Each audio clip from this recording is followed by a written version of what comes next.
चांदणी शिंपीत जा या सिनेमातील हे चांदणी फुलांनी शिंपीत रात्र आली, धरती प्रकाशवेळी ओल्या दवात नाली हे गाणं खूप गाजलं होतं। एका कुमारवयीन मुलीवर हे गाणं चित्रित झालं होतं। त्यावेळी ही बालकलाकार खूप फेमस झाली होती। पुढे तिने बालकलाकार म्हणून घरचा बेद या सिनेमातही काम केलं होतं। अनेक हिंदी सिनेमांमध्ये तिने बालकलाकार म्हणून अनेक भूमिका गाजवल्या होत्या। गोदाम या हिंदी सिनेमातील तिचा अभिनय गाजला होता। तिचे बालकलाकार म्हणून अभिनयाचे फार कौतुक झाले। मात्र समोर मोठे करिअर खुणावत असतानाच हिंदी आणि मराठी सिनेमातून ती अचानक गायब झाली। ती अचानक कशी गायब झाली आणि ती सध्या काय करते हे आज या व्हिडिओद्वारे आम्ही तुम्हाला सांगणार आहोत। एका गाण्यामुळे फेमस झालेल्या अभिनेत्रीचे नाव होते तृप्ती नाडकर। 2 जानेवारी 1969 रोजी तृप्ती यांचा जन्म झाला। त्यांचे वडील मराठी आणि आई नेपाळी होती। थोडं मोठं झाल्यावर तृप्ती यांनी बालकलाकार म्हणून सिनेमांमध्ये काम करायला सुरुवात केली।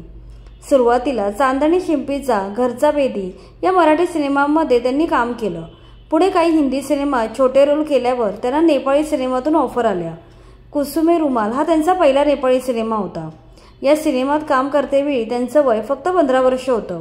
नेपाळी सिनेमात अल्पावधीतच त्यांचे मोठे नाव झाले। त्यांनी केलेले त्यांचे सगळे सिनेमे सुपरहिट ठरले।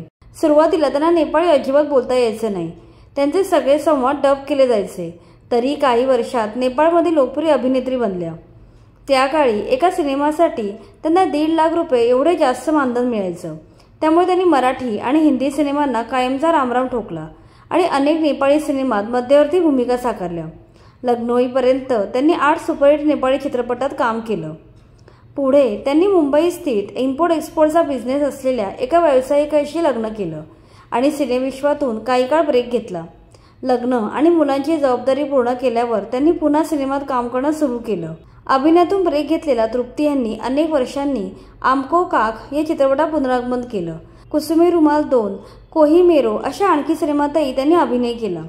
त्यांना 2 मुलं असून त्यांचा मोठा मुलगा तृप्तीज डान्स क्लासेस या नावाने डान्स क्लास चालवतो, तर त्यांचा लहान मुलगा नेपाळी सिनेमात काम करतो। अशा प्रकारे तृप्ती नाडकर यांच्या अभिनयाची सुरुवात मराठी सिनेमातून झाली आणि पुढे जाऊन त्या नेपाळमधील दिग्गज अभिनेत्री बनल्या। एका मराठी गाण्यामुळे मराठी प्रेक्षकांच्या मनावर अधिराज्य गाजवणाऱ्या या अभिनेत्रीने पुन्हा एकदा तरी मराठी सिनेमात काम करावं अशी सगळ्यांची इच्छा आहे।